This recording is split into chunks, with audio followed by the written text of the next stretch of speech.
Thank you everyone for coming. My name's David Eisen. I'm the editor-in-chief of Hotel Management Magazine. This is our Revenue Management Roundtable. Maximizing your asset is what we are calling that. Appreciate you guys attending with us. And thank you actually to our sponsor Ideas, first of all, for sponsoring our roundtable today. And we got a lot to talk about. Revenue management is a fantastic topic. Obviously today trying to wring out as much revenue out of your asset as possible, right? Which is what we're all trying to do. I thought first we'll do like a whip around of the table. Everyone could maybe introduce themselves, who they're with, and maybe something they're doing in revenue management strategy, something that they've implemented in 2015. So why don't we start down there with Fernando? Sure. Fernando Luis, Regional Director of Revenue Management for Latin America and the Caribbean. So I support our owned and managed portfolio in the Caribbean, Mexico, Central America, and South America.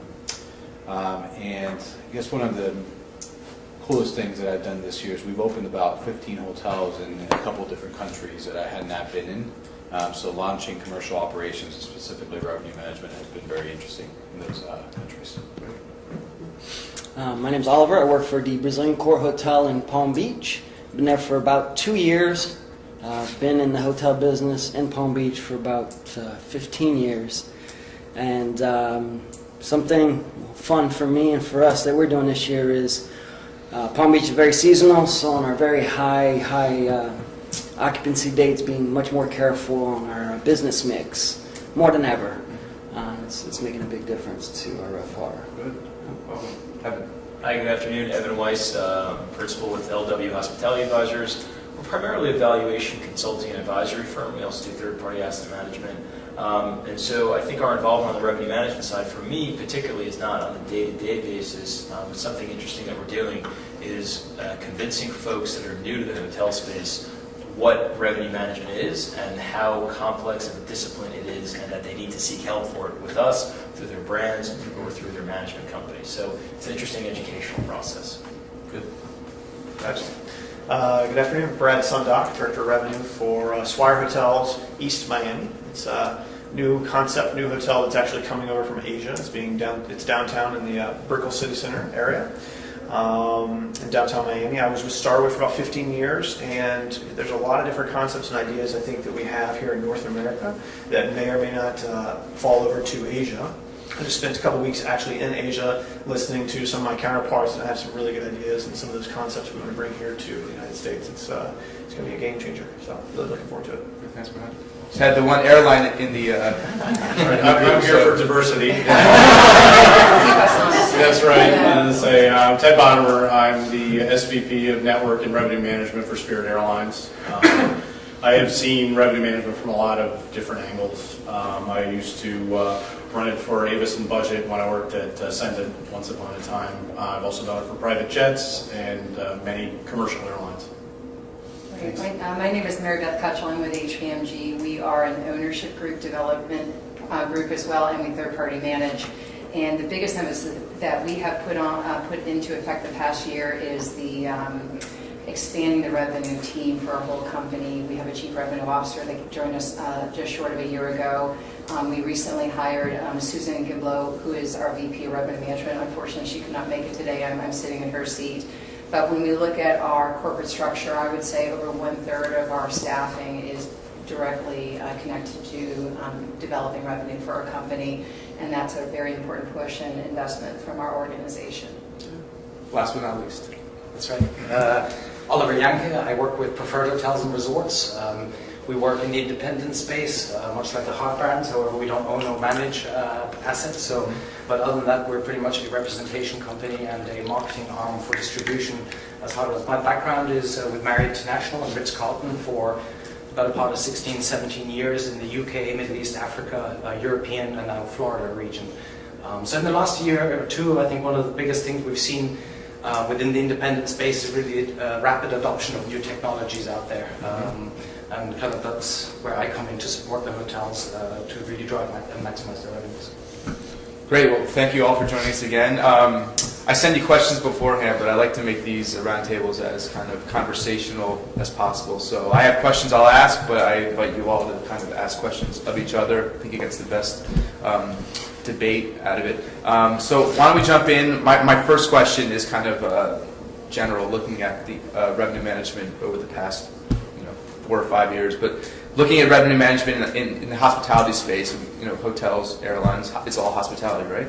How has the practice maybe changed over the past 5 years, and maybe talk about what the biggest developments have been? So if someone wanted to jump in, or I can just call on someone like Socratic method, or I don't know. There you go. Sure. So I think that some of the larger developments that I've seen, at least in the last 5 years, has been pricing by length of stay versus pricing by day, and how that affects the customer and how it affects the total revenue, actually. Also, direct connect capabilities for like FIT or FIT partners or HBSI technology. I think those two things have been pretty relevant in the last 5 years. I think from my perspective, for this panel, because I don't do revenue management day to day like many of you do, I spoke with several folks that within our organization and from outside, and the continuous theme was that fundamentally, even just 5-6 years ago, probably more like 10 years ago, revenue management was almost reservations management. And today, it's really evolved into a true discipline within the hotel space. Highly technological, highly statistical, highly analytical. When Booking.com first came out, it was like, okay, great, these guys can throw X amount of business for me, it's 15% commission, okay, that's all fine and good. But really understanding what that does to your business mix, really understanding what that's displacing, and at what different commissionable rates. And so, again, just the focus on the space as a true, Mary Beth just mentioned that you have a chief revenue officer.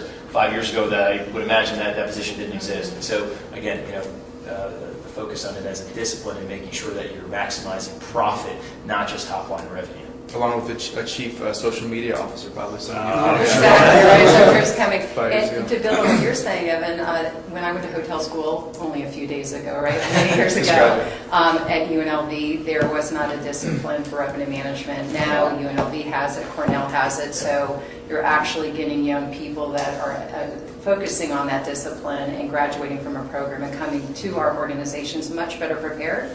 I think the second thing is that the brands have invested a lot of capital in the systems, and we've seen great progress in the past 5 years that are helping us at our properties as well. Mm-hmm. That's great. Are you seeing a lot of younger people looking to get into that discipline as before? Yeah, absolutely. Yeah. It's nice to be able to have another path. When I was in school, it was primarily operations driven, right? And then there were a couple schools like Cornell that had a financial or development direction. But now there are so many other paths because the disciplines have become so sophisticated, such as digital marketing as well. But to really have schools that have curriculum focused around the technology, we might just catch up with the airline business one day. She just teed you up there. Great.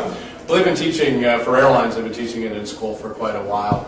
My dissertation is on airline pricing, so of all the things I actually practice what I preach. But in terms of how we have done it historically in the airline industry, is we will take, be it undergraduates, be it MBAs, depending on kind of the flavor your company wants to do, bring them in and train them. Training is really incredibly important because you can get people in a very high turnover business, because the value of somebody who understands revenue management to an organization is very high. So what you want to do is bring them in, train them yourselves, try to keep on, hold on to the good ones, and keep bringing in a lot to replace the ones you lose, because what people understand when they understand revenue management is how the business is done transactionally, and that's, again, proven very important in kind of all the companies that I've worked in. And what about from the two Olivers, both in the independent space? One leading and one preferred, though, so I want to get that. So for us in our little micro kind of area of Palm Beach, only being maybe 13 or so hotels, there's some hotels that don't believe or just don't do revenue management, period. And there's some of our competitors that have ideas and that are quite technologically advanced.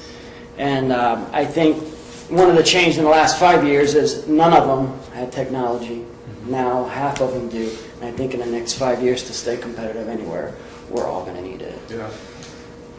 Yeah, I would agree with that. I mean, again, as well, in the independent space, we operate somewhat different so far as at a brand level. You replace the director of revenue often internally, so there's already a lot of ground fundamental training that's in place. So I would definitely agree with Oliver insofar as in the last few years, particularly after the recession, we kind of alluded to it earlier, there's been a rapid adoption of technologies as well as really appreciating revenue management as a skill that it is, and a bigger focus on as well making sure there is retention, but then also a backup plan or somebody within training that can adopt into that position. And hotels are very different, so each hotel also wears a different revenue management hat, has different revenue streams. How about you, Fernando, from the brand perspective? Yeah, the way I see it, kind of sums up a little bit about what everybody's talking about. There's a whole lot of responsibility that's put on revenue management today versus 10 years ago or even 5 years ago. I see in the Caribbean and Mexico where 5 years ago we didn't have revenue managers in every hotel. So today, we've gone from having reservations manager that did a little bit of inventory rate management to having revenue managers to today having teams of revenue managers or revenue management teams within our hotels or in the hotel space, and they're really held accountable for performance. And I think previous to a few years back, it was more of a operational role, more so than a commercial role. And today I believe we're front, at the head of that commercial operation, really trying to guide those efforts. Yeah. What I'm hearing is, and obviously it's technology that's become, and that runs throughout every facet of the hotel industry. I'm going to say hospitality because I don't want to leave Ted out. But that kind of runs through everything. So how, and for me, from a layman's perspective, I think of revenue management probably, whatever, 5-10 years ago as someone in a corner with a Excel spreadsheet on their laptop and huddled in the corner doing something. I don't know what they're doing. But it's obviously changed a lot with the companies that are out there that provide software to improve revenue. I mean, and it's become so, I guess, automated too, to some respect. So what can you talk a little about from the technology, what you're seeing, how that's kind of affected revenue management to where the discipline is today? I mean, I've come from a hotel where we did have actually ideas, and I was part of bringing it in, making it work properly, and that was at my previous hotel. It freed up a lot of time to go after smaller sources of revenue. Kind of takes care of all the low-hanging fruit, all the for you, and then it frees up some of your time to go after more of the smaller parts of revenue. And I'm at a hotel that does not currently have a revenue management system. So how do you do it then? What is like your day to day? My day to day is kind of. You're the guy in the corner with the. At least by the pool, they got a nice pool. It could be a lot worse. It's a lot of work. I'm much more involved in the numbers as far as I breathe them, I feel them almost, as opposed to at my previous hotel. Yeah. So that's good, but it also takes a lot of my time to whereas a report that took I would have it ready for daily once a week or once a day. Right. Now I do it once a week. So if you make a mistake, it's a much more costly mistake. So you have to be much more careful. So it's tough. Yeah. It's a lot of work.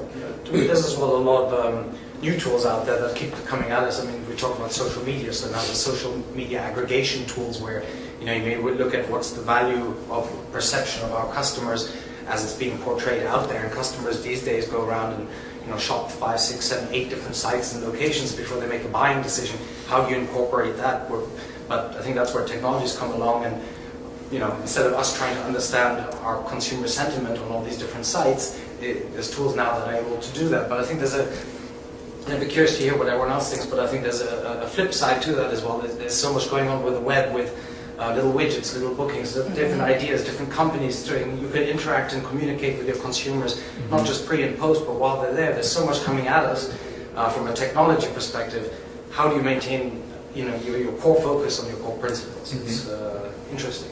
I'd piggyback on that and say that when I started in revenue management 15 years ago, I was the guy if there was anything wrong with the website or trying to figure out how to change the image. Or that was you. So and today we don't want revenue managers doing that, right? We want them focusing on finding opportunity to drive revenue, and that's where, many of the branded hotels today have e-commerce managers or people focusing on social media. So that's broken off to where not too long ago, I would say, revenue management, or that person in charge of inventory and rate management, was also in charge for making sure the distribution channels looked right. I'd say overall it's positive, the technology enhancements that we have, because our data is deeper and our systems are more swift. And that's exciting, and that's good for all of us for managing our business and managing our revenue. The negative side about that, because there's always the yin to the yang, right, is that sometimes it can make people react quickly, make decisions quickly, and perhaps it's not as strategic or along the strategic path. Too rash. So there has to be this balance and some checks and balances in an organization and system about the need to move quickly and take the data, but also make sure that they're making the right decisions. I think it was brought up too where it was usually previously somebody sitting in the corner in the room with their laptop. Now I think the sales and marketing, public relations, social media, revenue management is all far more interfused and working together as a team, which hopefully allows for things to sometimes slow down a little bit and gather joint perspective and decision making. Because revenue management used to be very siloed. Now I know it's part of sales, it's part of marketing, it's part of it touches probably every area, every category. There's some third-party management firms that we've experienced that, whereas historically sales and marketing was the be-all end-all, and revenue management supported sales and marketing.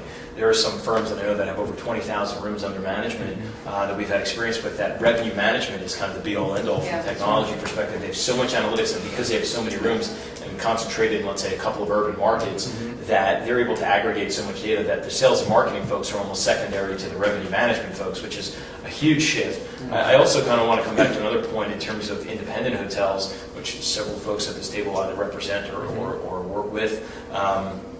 I think 3, 4, 5 years ago, independent hotels were at a significant disadvantage because of these technology systems that the big brands like the Hiltons and Marriotts, et cetera, of the world kind of had lorded over, if you will.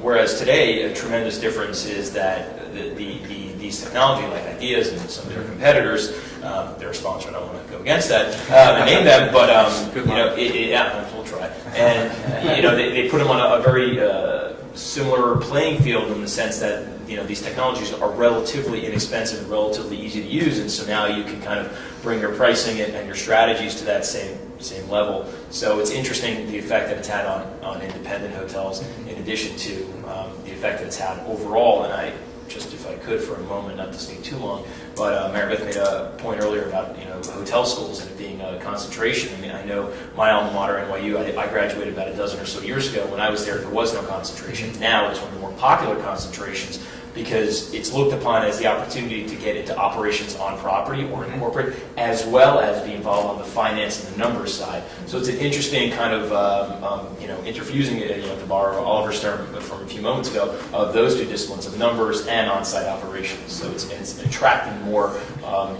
young folks to the field. I took it at NYU, I got an A-. So. Good for you. There you go. Not an A, but Osborne is good. It's important to look at what you're controlling, and I think the people in revenue management are controlling the core transactional decisions that are going on at the hotel. There are a lot of brand things. I mean, the same is true at airlines, it's true at car rental companies.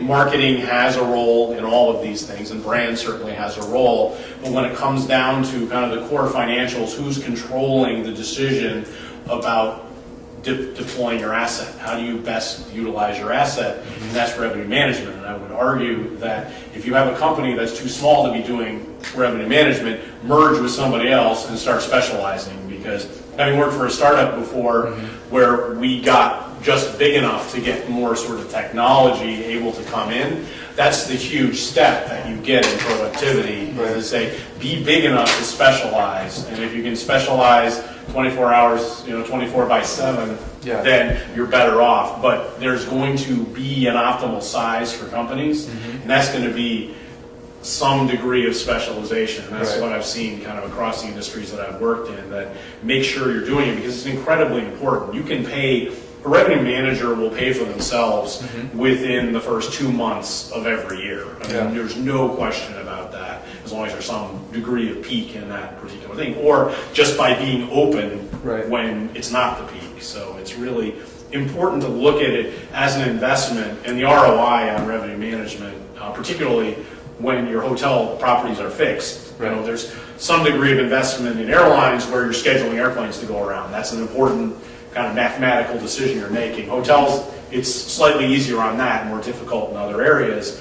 But again, focus on what the leverage decisions are, bring decision support to that, and you will never be sorry from an ROI, heroic perspective. And David, to put in perspective, what we tell our general managers at our property is your #1 demand generator is the internet, if you really think about it.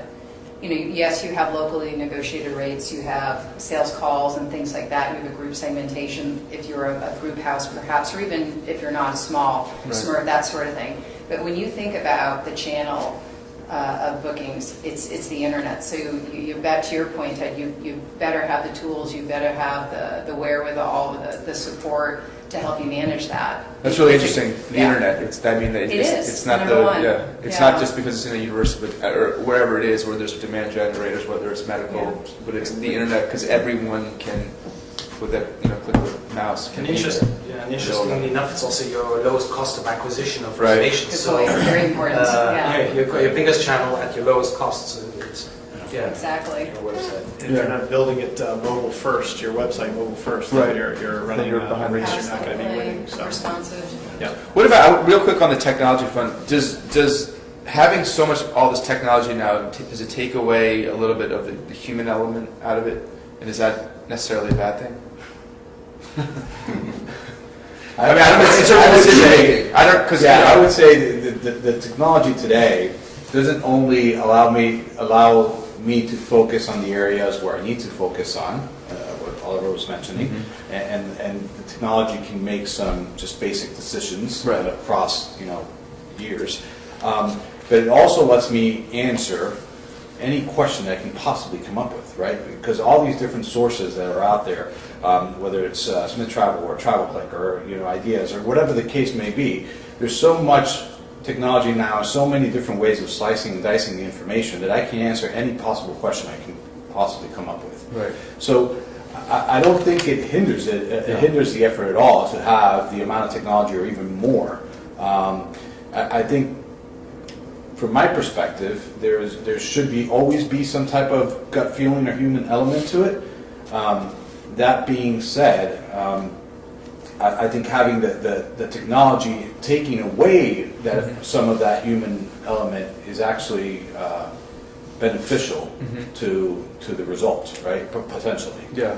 What you were saying, that low-hanging fruit and the bigger stuff and the smaller stuff. Can you be more specific? So, what you mean by that? If we look at, let's say your CRS, Central Reservation System, opens 365 days, no further out than that. Right. But you got 350 to 65 days, and you got all types of arrival and departure patterns or length of stay, right? And how can one human being or even a team of people sit in a room and make 300,000 plus decisions in 10 hours a day, right? And that becomes very difficult. If we have technology that helps you make some of those basic decisions and then alert you to where I need your attention, right? That makes my job a little bit more effective and efficient with my time. But how you set up that system is very important as well. And if there's a replacement body or someone else that comes in, they need to understand how the metrics has been weighted. So how you weight your competition, or again, all the big factors that come into economics right now with whatever's happening with the currency exchange rates or government shifts that are going on right now abroad. So if I got volcanic ash hitting one of my cities in Mexico, the system's not going to know that, right? Yeah. So it's not that it replaces a human element. I think it contributes to the efforts. Yeah, a big area I see it too is particularly with the latest ideas, part of the G3 is plug, by the way. Yeah. No, but I've been always a big person to follow room type pricing. I think it's one of the areas that most hotels do a poor job at.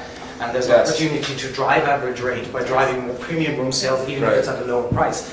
And everyone looks at, market competitive price positioning and lowest room that our competitors are offering, but how often do we really focus on our various different room categories at higher and premium price, and where is truly demand? And that's where Fernando pointed out well, is, those kind of decisions, that kind of analysis, we can't do across a property with 16 room types unless we hire 25 people to do it. So, it brings a big benefit. And I also think the revenue manager is the translator of the information. It's for a really critical part. They're not just there on their laptops crunching data. They actually have to take that information and translate it to the leadership team at the property that may not be as well versed.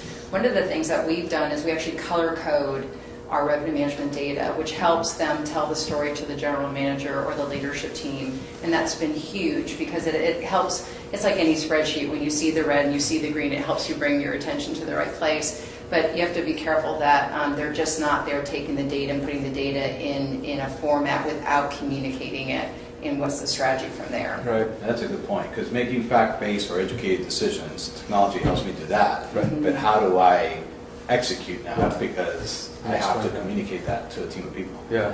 And as we described earlier, that the disciplines of revenue management, sales, marketing, PR, communication are also intertwined. Automation can't do that. And again, so I think it just contributes to the idea that revenue management technology is fantastic and it's a great contributor and it's a great component of an overall strategy, but a system is not coming up with your strategy as to who you are, what you want to be, and how that spreads out throughout the property and throughout the different disciplines. I'm sure that's in beta somewhere, though. It's exactly. Artificial intelligence. Yeah, exactly. The problem with that is when you ultimately get into it, if you go out and get a revenue management system, what's going to happen is the number of people you hire is going to go up, and your profits are also going to go up. So that's the thing that's a little bit tough for people who own things to get their arms around, and say, well, usually when I put a system in, it's to bring and let some more people go because the computer's doing more work. What you need is a synergistic relationship between the revenue manager and the revenue management system that's going to create a bigger pie for everyone.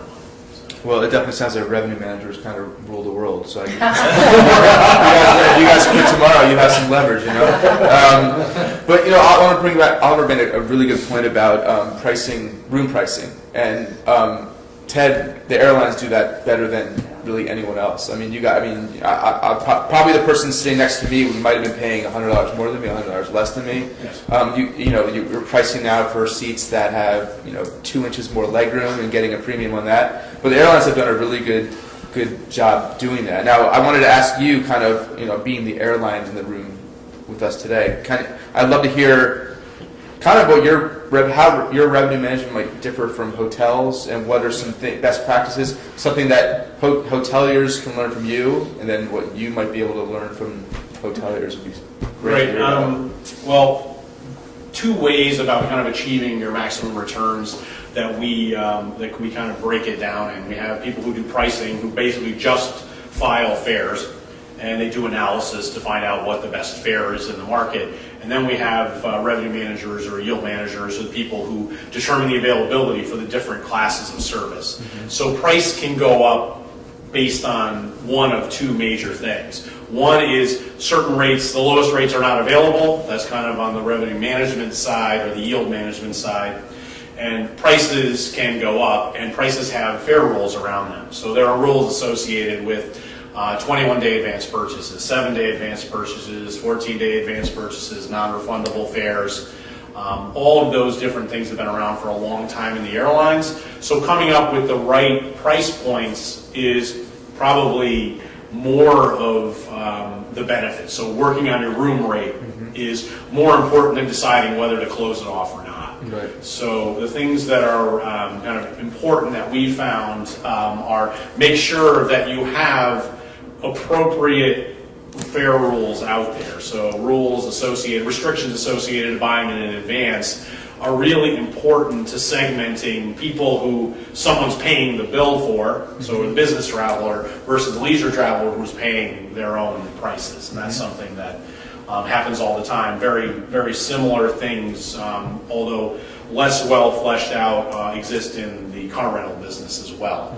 And so that's really what can be learned from airlines. One of the things that hotels during the last big downturn in 2008, 2009, What hotels did significantly better than airlines at that particular time was sticking with the rates and not dropping them down, thinking they could stimulate a bunch of demand that wasn't coming. So the dilution, where you basically have people who were willing to pay more, paying less, that's a discipline that worked really, really well in the hotel space.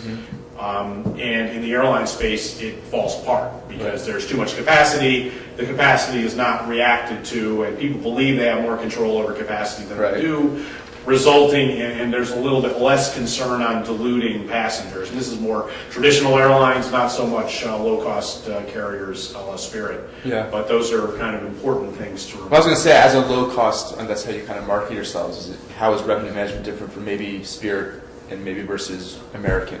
For the first time in my career, people like me because I keep fares low, Yeah. as opposed to jacking them up. So personally, it's a great thing. But our model is built on a lot of different ancillary revenues and fees. We want a build your own product type of model that says the introductory fare is going to be really as low as we possibly do. Everything we do at Spirit is to keep the fares low. Right. Then we will offer you the ability to buy luggage if you want to take more luggage. We charge for the carry-on because it ultimately costs you money to produce that in space you could be using for something else. Charging for checked bags, for seat assignments, for enhanced legroom, for bigger, there are big front seats, so bigger seats. All sorts of things you build up, and we've gotten it to the point where 40% of our revenue or so comes from fees as opposed to the base price. So if you're the backpacker who comes and just has the backpack and is going, and that's all they want, for a quick weekend trip, you can do that, and that's all you have to buy. Yeah. And you'll go and sit where they seat you, and everything is fine. If you would like a bigger experience, a bigger seat, if you would like to bring 2 bags or whatever it is, we have the ability to purchase that. So it's kind of an a la carte model. And in the distribution model, one thing that's nice is that we differentiate ourselves from other airlines because we will have a convenience fee associated with booking through the through online for OTAs, so online travel agencies. So we have different fee structures that basically say, look, we're happy. We're agnostic. We're distribution agnostic. We don't care where it comes from because we charge you enough to cover our costs associated with the reservation fees and all the things associated with online travel agencies. Are those commissionable too? Like all the ancillary fees, the fees that you charge? No, like, the fees are all bought through us. They can't. The OTAs are not capable of doing that. They're getting that. But that's sort of a work in progress. The leverage that we have, which I know sadly exists in the hotel business because of principal agent problems, franchisees, etc., is that we offer the lowest price, and the OTAs want the lowest price in the marketplace. So we have a different sort of leverage. But that we have built very different than, say, for instance, Southwest Airlines, who wants to control all their distribution. We're largely distribution agnostic. People can buy from us the way they want to buy, but if it costs us money, it costs you money because this is all about doing a pass-through of what it costs us to do. But it sounds like your customers are cool with that. Yeah, they have to be, and that's how you find the lowest prices. We're so different though. Yeah, we're moving away. We're like, here's the internet for free. By the way, here's our bundle of brands. We're going to give you breakfast. We're going to give you cocktails. It's amazing, right? It's the antithesis It's tough. of that. Yeah, that's right. Let's say there are things that everybody wishes they could have in different different spaces. Just out of curiosity, how does the price of oil or gas, play into your revenue management structure there? I mean, any comments on that? If you negotiate, I know certain airlines negotiated oil and gas prices for several years. Some airlines have done that, some have not. But I mean, that's hedging. You can. I mean, that's a business decision. Basically, what you will do is decide whether or not you want to lock in fuel at a certain rate. It's an incredibly expensive thing. If you were really good at it, you should quit the business and go speculate on oil because you would retire in 3 or 4 months. Or your own refinery like that. There you go. You can buy your own refinery. But that is. But again, it's in the fee base. So if fuel prices go high, ultimately fuel surcharges come in, and it's just it's fee-based things that people do. And so it just depends on your model. I think you hit the nail on the head though earlier when you said Ted, when you said something about controlling the space. If you think about it, there were about a half a dozen or so major low-cost carriers like Spirit, JetBlue, et cetera, and then there are 3 legacy carriers now: United, American, and Delta. And so, let's say domestically. And so, at the end of the day, you control your planes, you control your seats. Whereas in the hotel business, we have 20,000, 30,000 hotels, and how many owners? Almost half that many, right? 15,000 owners of hotels, and they'll say, well, that's all nice and good, you can mandate that, but I want to give it away because I'm competing with the guy right next door. And so there is such a variant of products, both from the brand side as well as the independent side, where you need to be very mindful of what you're including and what the ancillary fees are. Down here in Miami Beach, if you look at your resort fees, what the hell is that? I think that's just the way that. What's that? To tell you get exactly. It's essentially a higher fee that is not somewhat commissionable to the brands, I think. They're all different strategies for the hotel owners to make money and push the revenue. Yeah, two quick questions on that, or one for Ted, and then one also just kind of as a generalized idea. I think there is a large room for us in the hospitality hotels world to really be better at selling ancillary products, because we have a high density of service and products that we offer, and a lot of different revenue streams at our locations. But how do we incorporate that into the initial buy? But then my question to you, which I was kind of curious about, is in the GDS world, how do agents buy these ancillary pieces of, be it an extra piece of luggage? I know a seat is a seat; they can probably confirm that right away. But anything additional to that, how does that transactionally? They're going to have to come to us. Oh, they have to say ultimately, they can't. And again, that's evolving over time. There will ultimately at some point be, and there are some sort of betas in the world of selling ancillary products, but it's important to, you have to be careful. One of the things that I remember when I was in the rent-a-car industry is that Expedia came to visit, and they were like, how can we start, or Travelocity, I'm not sure which one it was. I guess it's the same now. But they came and they said, we want to sell insurance. And it's like, that was a deal breaker. We were going to basically cut them off and go completely out of them at the time, simply because we were not going to establish the principle of selling a high value ancillary through them. Who buys insurance when they get a rental car, right? I never did. Right? Plenty of people though. You'd be surprised. I love to. By the way, the fees on a rental car can be more than the actual rental car. Oh yeah. And then the insurances can be more than the fees. So you're paying quadruple for a rental car that was the base rate of $25. Hotels versus airlines, and it's a point where nowadays, no matter if it's a luxury hotel, then economy, the customer not only expects great Wi-Fi, but expects that it's free. In airlines, for me, it's like I just am happy when they actually have Wi-Fi. I'm going to pay for it. And I know I'm going to pay for it, but I'm like, wow, that's pretty cool. They have actual. I'm sure maybe at some point the airlines will get to a point where maybe they won't, where it's Wi-Fi is a free thing too. But it's interesting also, and I always bring this one up, is that hotels, we were talking about giving away everything for free. The fact that with a hotel you can cancel your reservation up to 24, and there's no penalty on airline. When I book an airline, it's the scariest time is when you can't click, because I'm like, I have to look over the dates, make sure I got the same one, because if you missed it, or the and you airport go back, Chicago, right, which one did I do? And you go back and say, well, I'm sorry, it's $200 change fee. The airline says the same customer. You do have 24 hours. Right. Just saying, that's a government thing. Right. Oh, what the hotels do?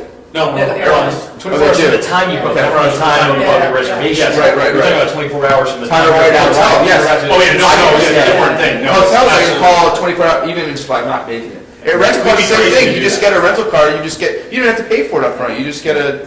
Which makes your revenue management side, both of rental cars and hotels, that much more difficult. Exactly, rental cars you just not show up. I do it for fun sometimes. I just rent a car.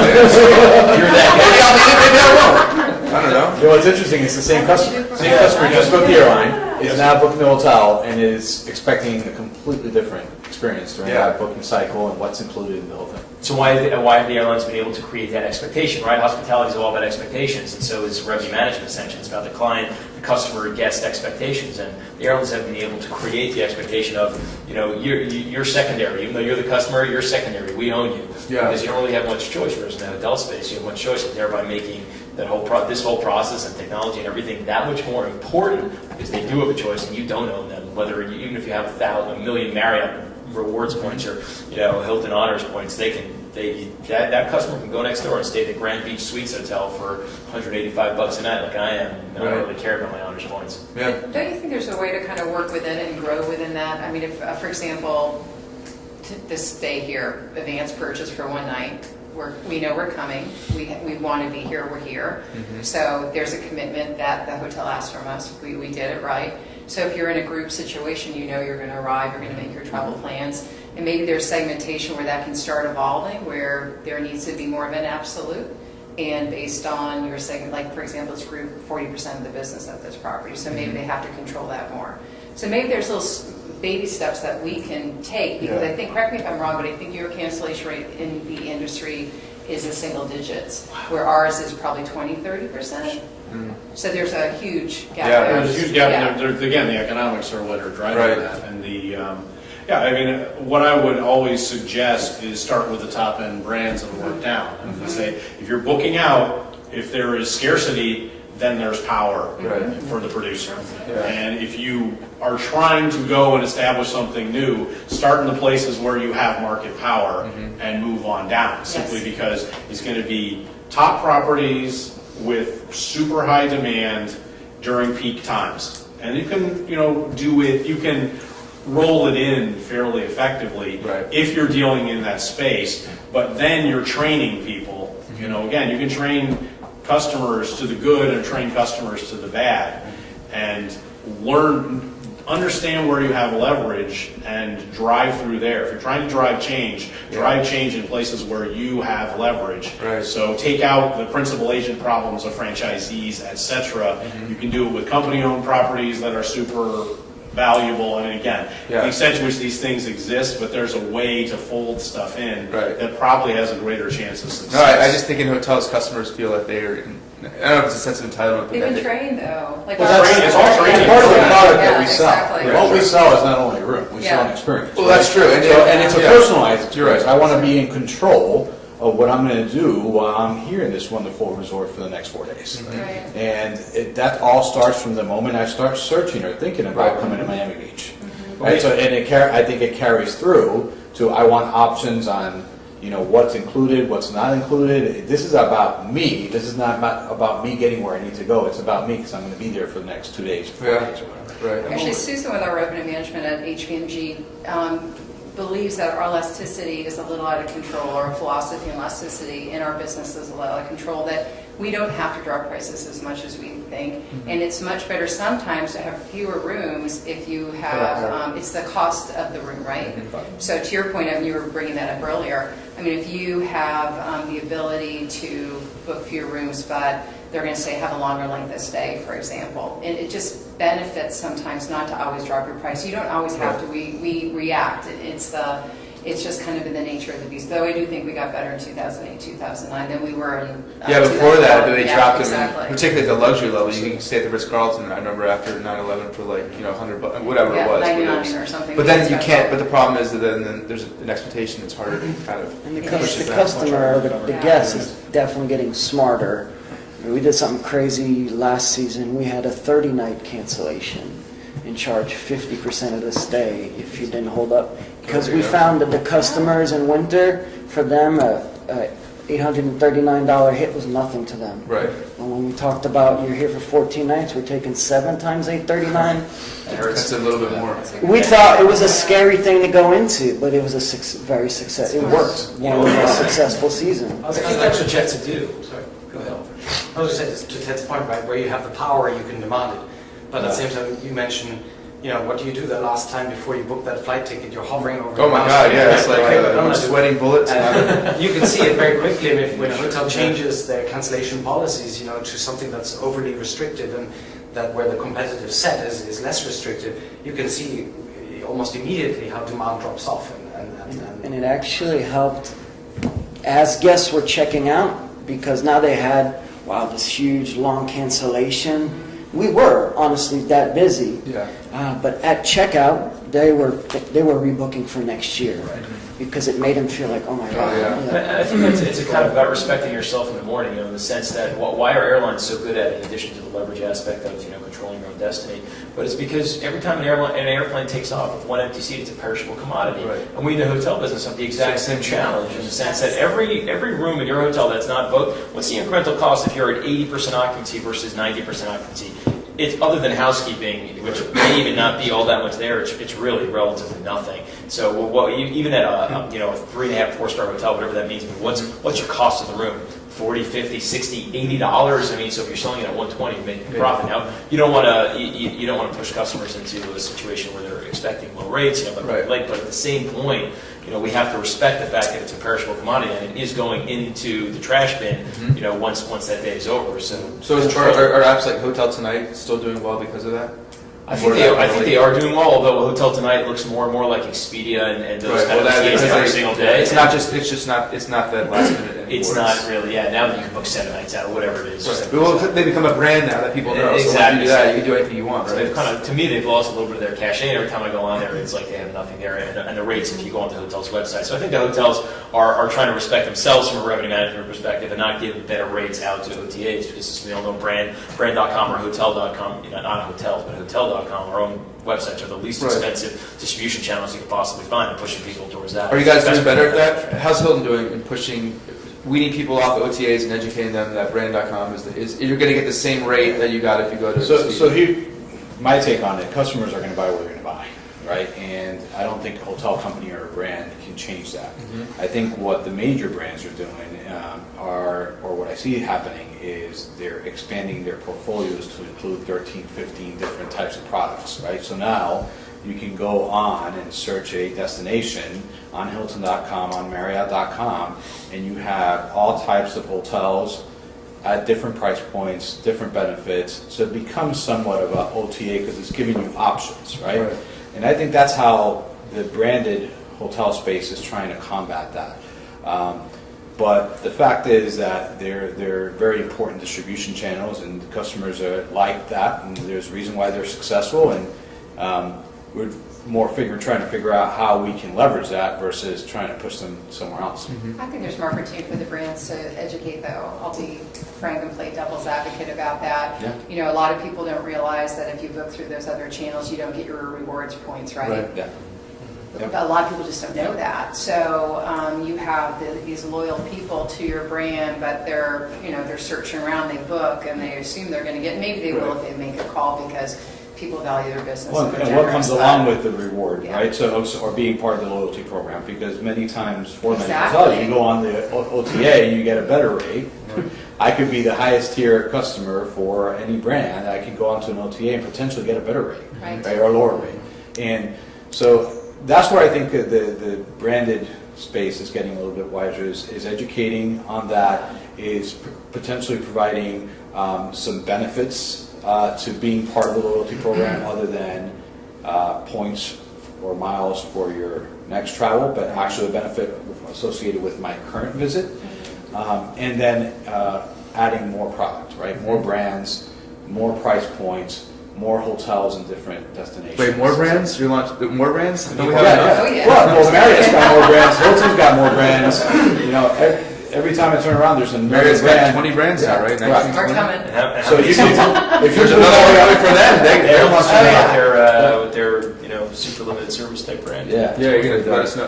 Hampton Inn Light. Yeah. It's a great name, but I'll trademark it. I think your point is really valid. It's great. Are you guys also booking by room type now, or don't you have a tool where you can specifically, or is Hilton working towards a tool where you can pick the room, specific room that you? Yeah, you can actually pick. That's many hotels. right? The technology is that. Well, you can do that at airlines. Exactly. You got straight to room, right? So you can pick your room. You can check in with your phone. That's you awesome. can open your door with your phone, right? That's a benefit. So right. that's already launched, and at some hotels, it's being rolled out globally now. But yeah, that's a big deal. The expectations there from airlines and cruise lines is to say you can go right into the screen and this is where I'm going to be. Right. And you can't do that if you book through a distribution channel. Right, exactly. So if you want the convenience, the benefit, you're an honors member, or you're a Marriott Rewards member, etc. If you want the benefit, you're part of our program, you book on our distribution channel, you get a price benefit, you get the benefit of being able to do all of that in the palm of your hand, you set it. And peace of mind, because Yeah. you know, if something happens, you get to the front desk and you're. I've heard stories like that with an OTA. We don't have any kind of, or those nefarious, evil. What do you call the spurious? Some of the stupid words. You know, the fake sites Yeah. that are, and people show up and they're like, we don't have a, and they just. But if you do it through brand.com, you're kind of secure in that, you know? I think it just like a little bit to what we started though, because Fernando mentioned that so far as from a loyalty perspective as well, you know, whether they book through you or them. But at least from our side in the independent world, about a year and a half ago, we launched a points-based program for loyalty, much like the big brands did, realizing that we really needed to focus much more on the consumer. As Evan as well mentioned earlier, the cost of acquisition of bookings through different channels for us in the last year, ever since we've started the loyalty program, has really been as well to try and focus on those customers that are booking through the higher cost channels, particularly the OTAs. Right. We also don't have as good a margin as the hard brands do in those segments, but and really educating that customer to really try and turn that customer over into a loyalty brand customer versus. And they're the ones who spend the most money. I know Lindsay, you brought them. Speaking with her, your loyalty members are the ones that spend the most money too. So at high, and they'll pay higher rates too. I mean, they probably, you know, from what I hear. That's true. Yeah. And what about just in just pricing in general, dynamic pricing? How does that work? If you can explain, I mean, are your prices changing? Like, you know, we sat here now for 50 minutes. Have the rates just gone? Yeah, Same with hotels, it's all dynamic nowadays. It's on a market basis. I mean, again, when you think about it, it would be like looking across the Hilton portfolio and saying, did rates change? It was like, yes, rates changed dramatically, simply because last second. There are lots of different markets that we fly in. Again, they're not sort of a room in a property, but it's a room, or a seat between point A and point B. Right. No matter how you get there, but yeah, we will.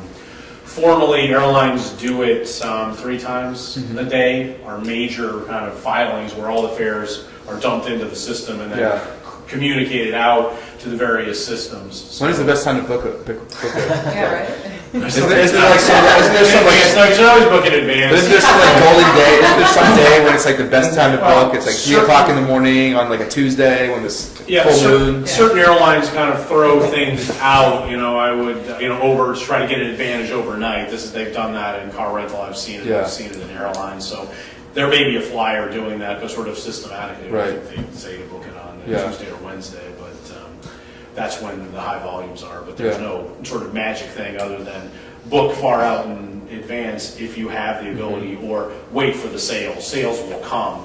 Right. Wait for your period to come on sale. Be the first one to book into the sale for your thing, unless you're trying on a really, really popular date. Right. In which case you want to just do it as far out as possible. I think for airlines, it's a little bit more predictable because I tend to find lower pricing or better, more attractive pricing the further out I look, right? So if I'm able to plan my travel right now for January, I know it's going to cost me less than if I do it in January, regardless of the airline. In the hotel space, many times it's the complete opposite.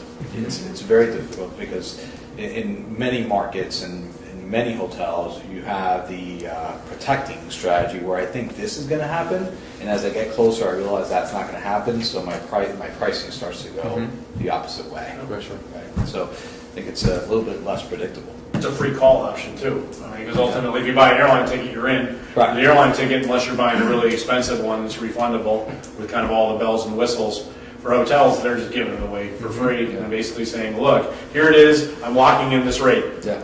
And then I can cancel this one, get another one, unless I have a cancellation penalty. There's been, again, there's been some tying that I've seen, again, only as a consumer, of lower rates with some degree of refundability penalty.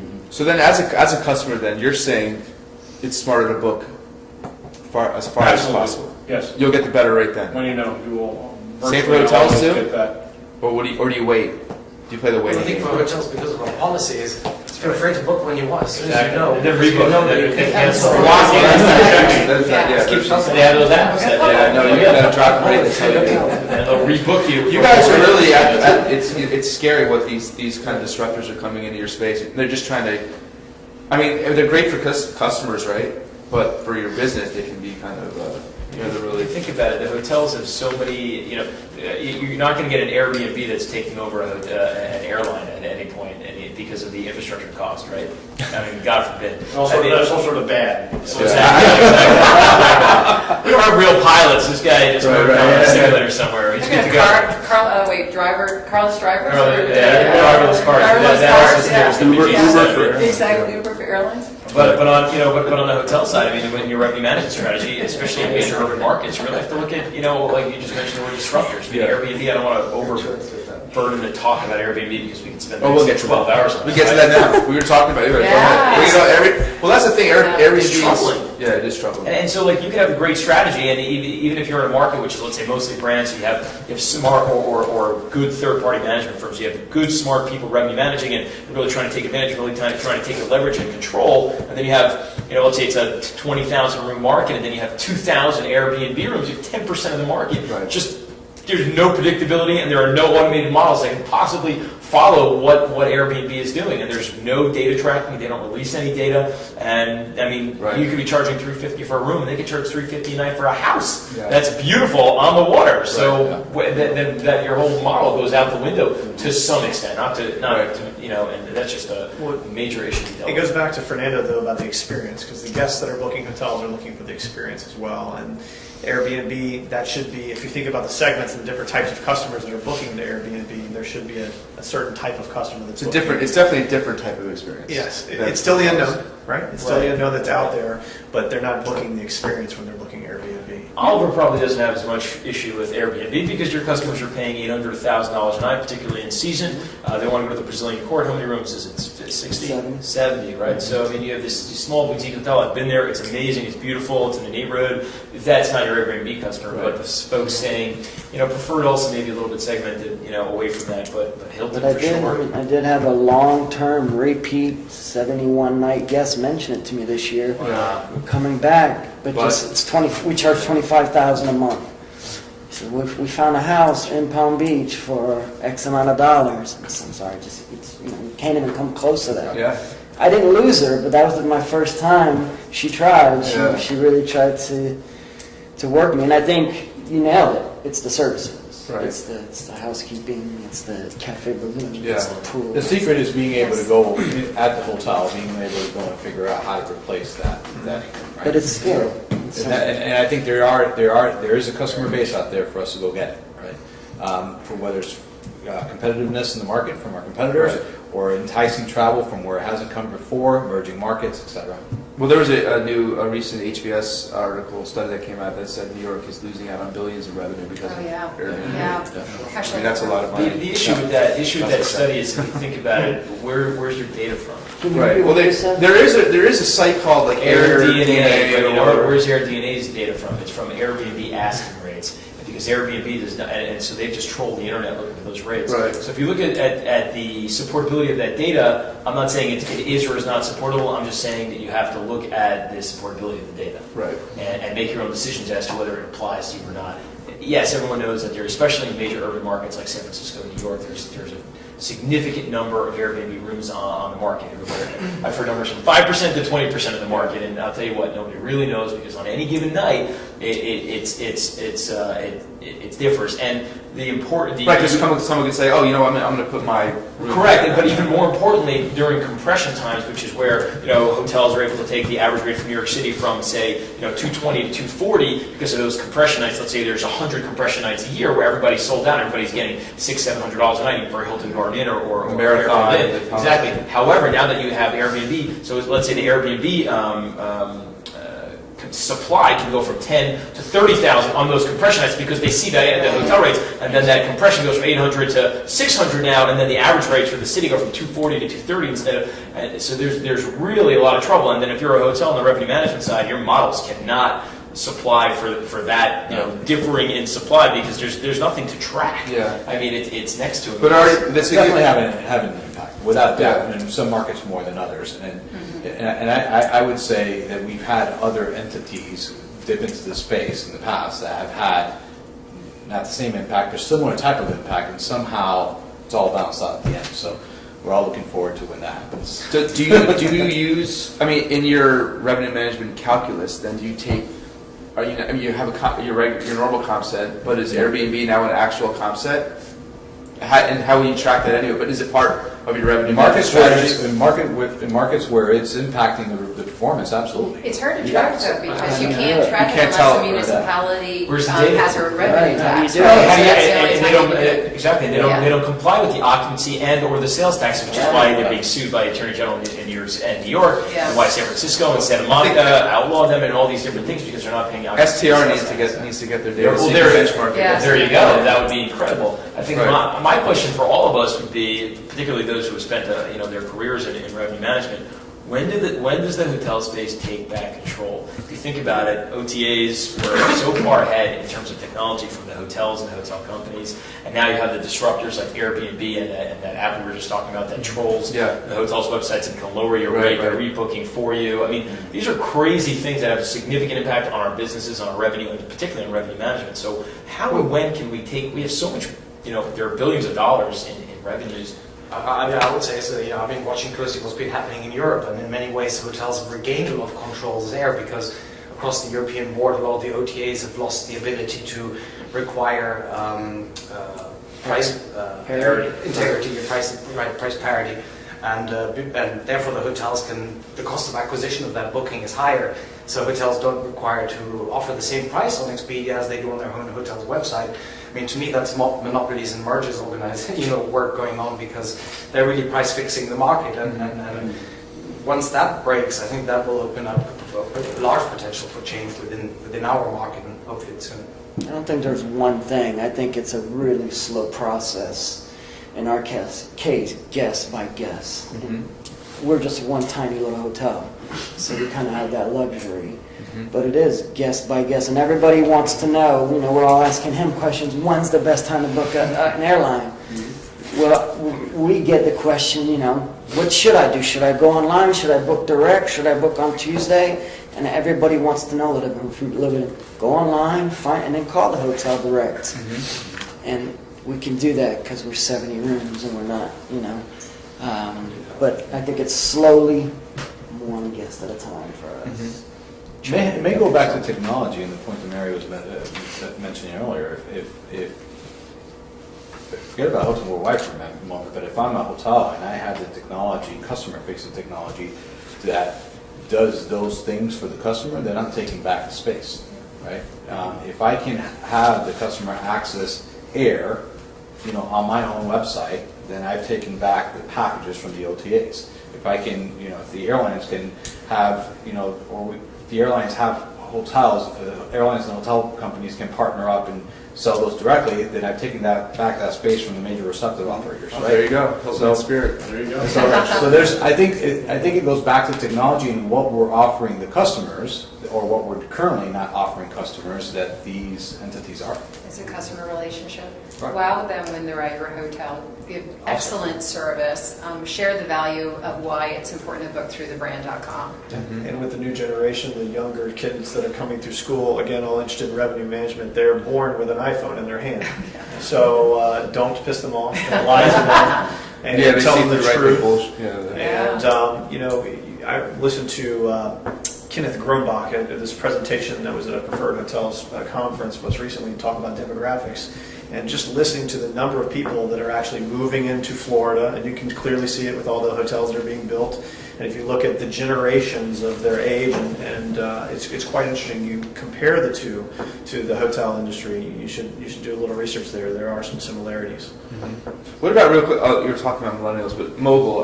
Where are the buy decisions being made? Are you seeing an uptick? Are they being made straight through mobile, or is mobile still kind of a research device and people are going to their laptop? Or mobile's still on the rise for research, but it's not necessarily the purpose. That's not the book. That's not where they're making the actual. Everything they're doing for research is on mobile first. Yeah. And very heavily, and it's consistently gone up and up and up every month, every year. It's growing huge.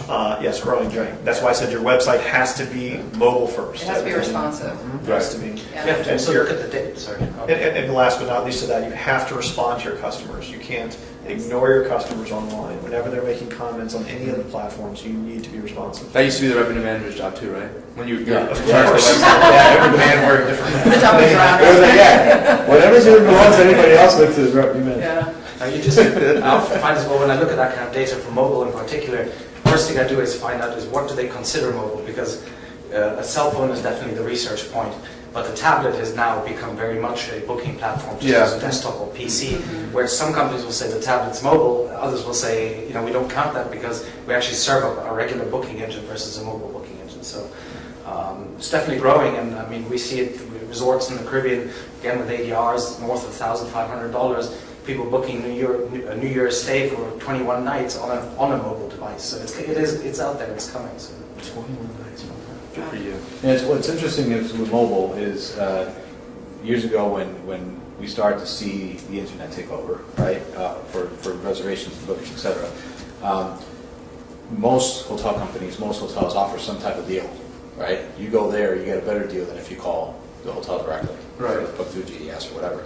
And you find a lot of that on mobile today, even with the OTAs, hotel companies, etc. They're trying to entice people to go mobile. Right.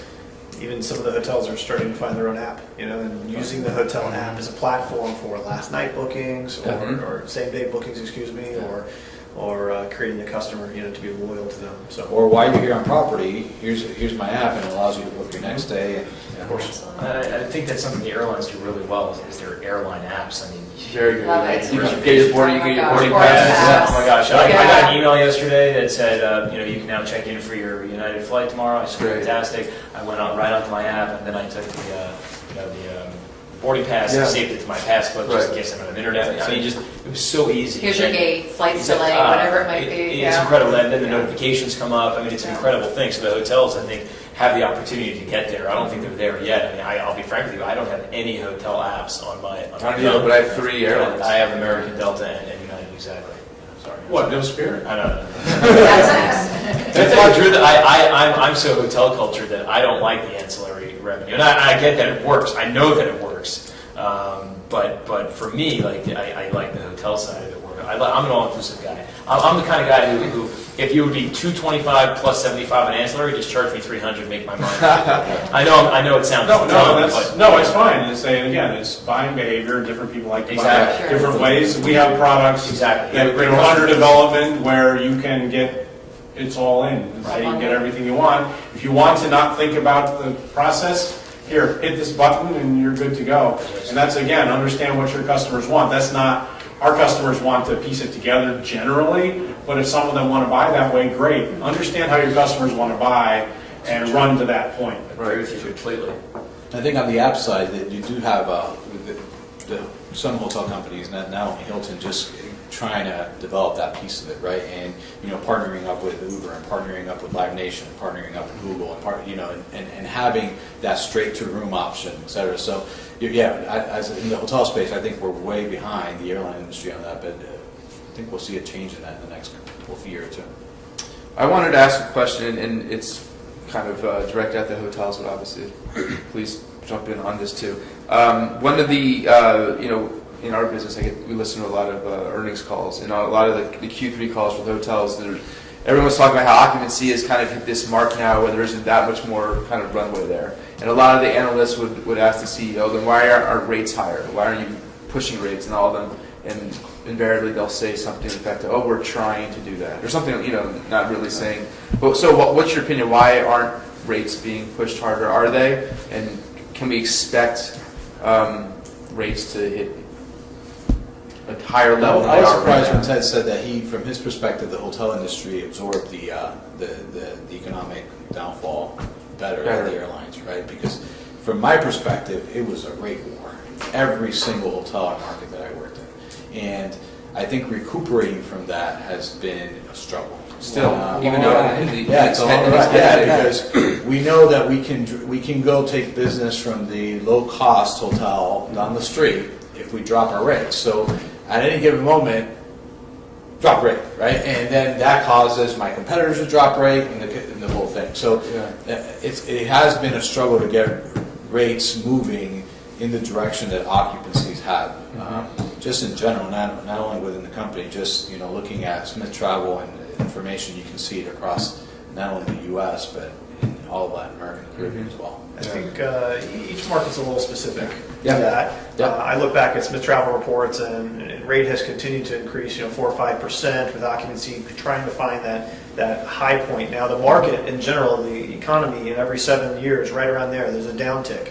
We haven't really seen the big downtick yet, but the Fed hasn't locked in what they're doing with the housing. The Brazil and Venezuela, all their currency exchange issues, Russia's government issues, the whole migration of immigrants right now into the EU. There's a lot of things that are going on right now that maybe there's a hesitation.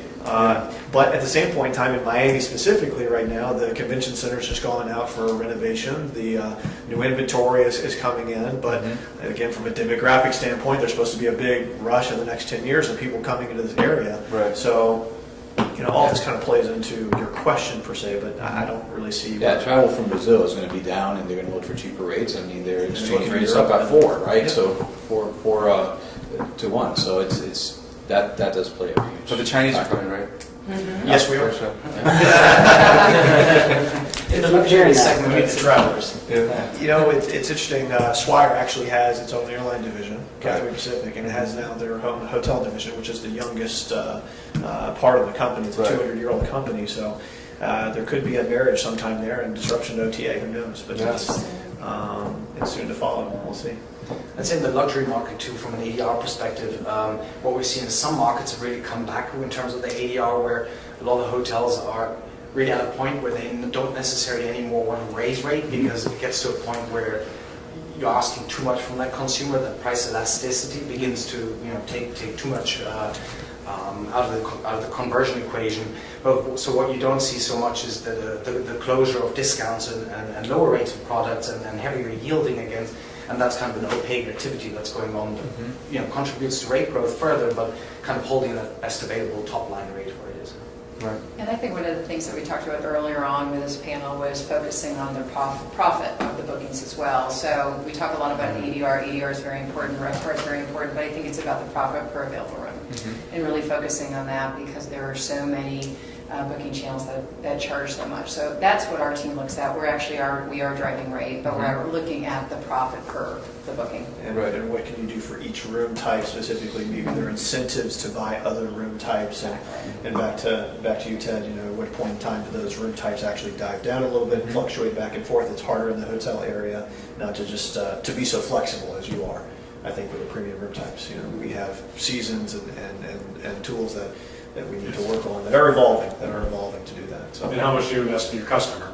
I mean, again, if you've got loyalty coming in, do you drive them to those hotels? Is it better to accommodate somebody who is a loyal customer in one of those room rates for nothing? Do you train them to be that way? Do they walk away feeling better about you? And again, there are all sorts of interesting customer questions. And that is, you have to think about it higher from a policy perspective. I think revenue managers pretty much, and again, this is more of an airline stuff, are all about everyone looks the same to you. They're just people with prices they want to pay on their foreheads. Right. And it's not, the company doesn't look at it that way, but no successful company would ever look at it that way. But that portion of it is to say, you're about getting the optimal revenue stream coming in, and that's where specialization occurs, is to say, keep these folks away from customers, because that's not what they do. It's another specialized event. I mean, somebody has to load the coal in the engine, to make the what do you call it, the engine go. Yeah. So.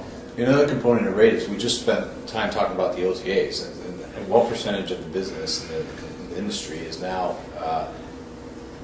owned by that space, and that comes in at higher commission levels, margins, whatever the case may be. So the net ADR is definitely impacted versus 10, 15 years ago. I mean, I think also goes back to Mary Beth's point about profit per available room. It depends on what kind of hotel you are in terms of whether you can raise your rate. In the sense of, okay, if you're a resort and only 60% of your revenue is coming through the rate side, and the rest of it's coming through ancillary, whether it's entertainment or food and beverage, et cetera, et cetera. So you want to just get them in the door, kind of almost as a loss leader with the rate, and say, okay, my ADR is X, and by the way, you're paying all that commissionable rates on the ADR, but then you're getting everything else, and that's really all yours. Right, you're going to be in the restaurant or whatever you might be, the Going spa, to a show, the show, exactly. And then I think also, just from a pure ADR perspective, I think there's a lot of fear on supply. There's a fair amount of supply in the pipeline, and there's a fair amount of supply that's already come on over the last 2-3 years. So I think just nationally, on a general basis, there's a lot of fear of new supply in better and new hotels. So you don't want to set a precedent of you being the hotel to kind of hold strong on rate, and then everybody brand new comes up around you, so I'm cutting you by 10, 15%.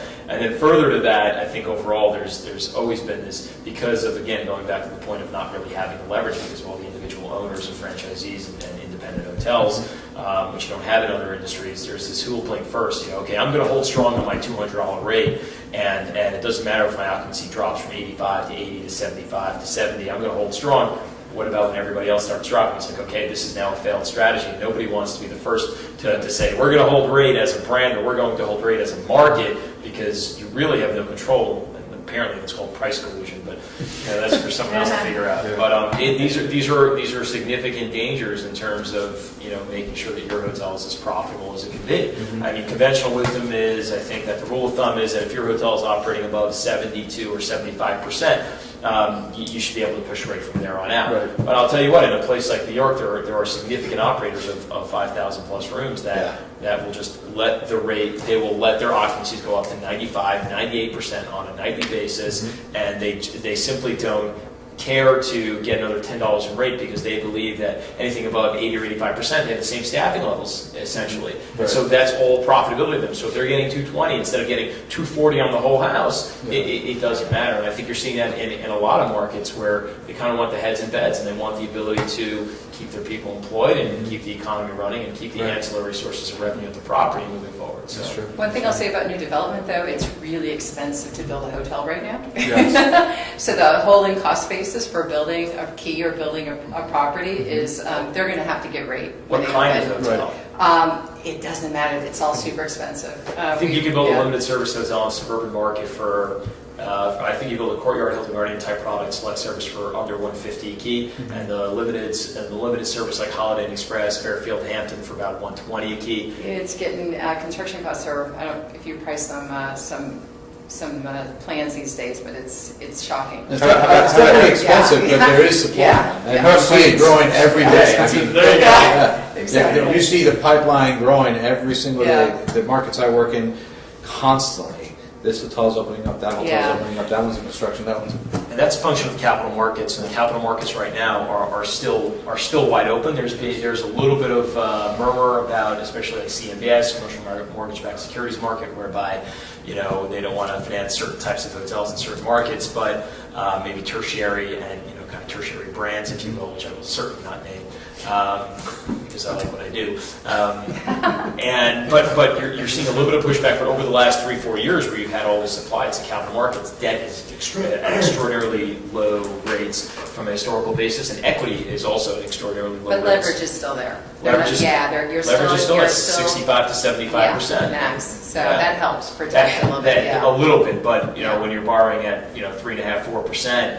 On construction of a new hotel, and at the equity, wants 8 to 10 instead of 12 to 14% returns. It's like, okay, well, the money's free from all sides. Why not just build? And that's what you're kind of seeing, because transaction prices are backing up those construction cost prices. Really when will that fall off? I don't know. Yeah. We totally just morphed into a whole different. I'm sorry. It's about supply, which affects revenue management. I'll tell you. It does. It will affect revenue management. I agree. Right? Yeah, Absolutely. Your supply is a huge factor. No doubt. I have two more. We're almost out of time, but I wanted to ask one question about your programs. Last room availability, is that still a thing? Is that a thing of the past, or with demand being what it is it still part of your programs? I think at Hilton, it's definitely still part of the game, right? Yeah. And if you're an entity or a volume account, and it makes sense to give you last room availability, and that's a value to you, and that's going to be a deal breaker, that's definitely going to be on the table.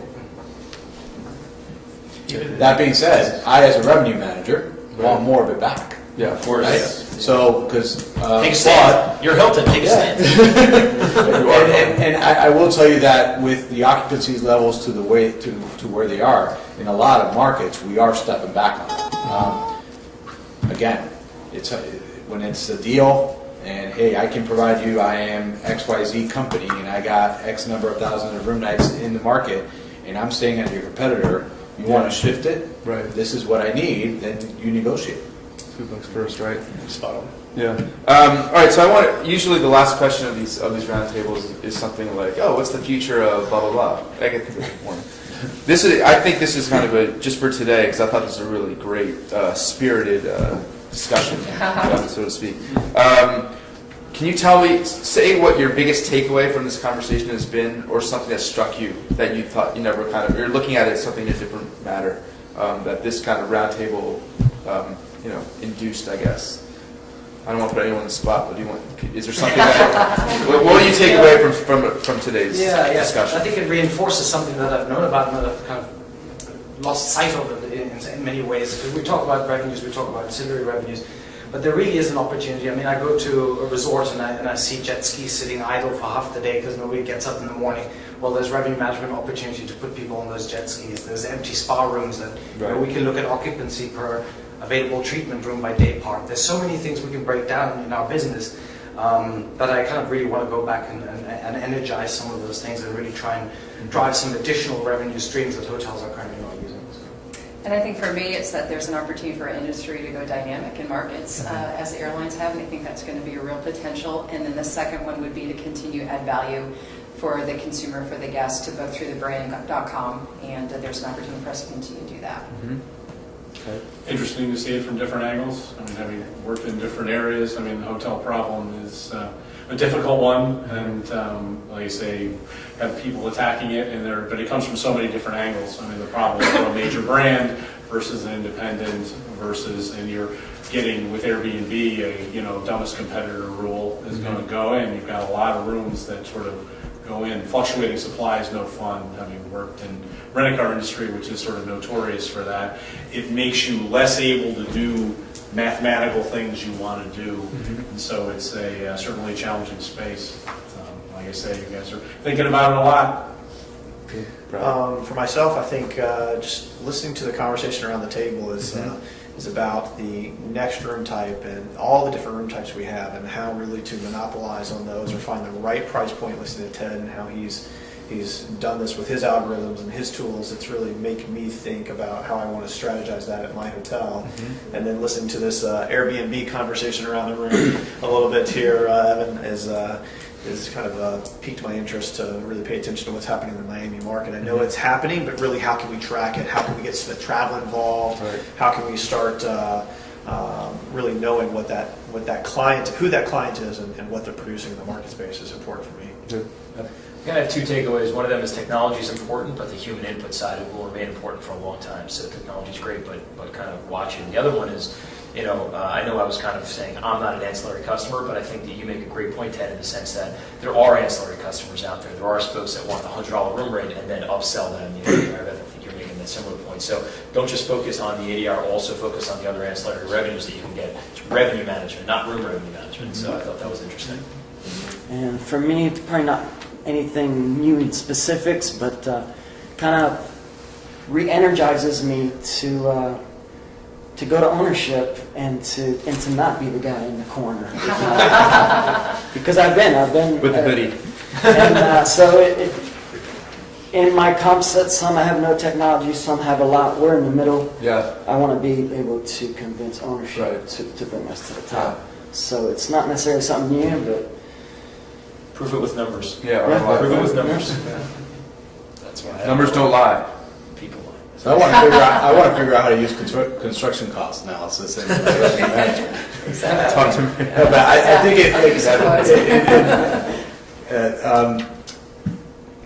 what it all boils down to, I think, is what we're sawing, especially in the hotel space, which is my takeaway. It kept coming back to it. We're sawing an experience, right? And that experience customers don't get in Airbnb and OTAs and other distribution channel and other places. And are we truly incorporating that into revenue management to then determine how we can drive rate and profitability with that? Well, I learned how interesting revenue management can be, but also how far that it touches literally every part of the every category of the industry. So with that, I want to thank you all for joining us. I hope you got a lot out of it. I know I did. So thank you again for being part of the roundtable. Thank you.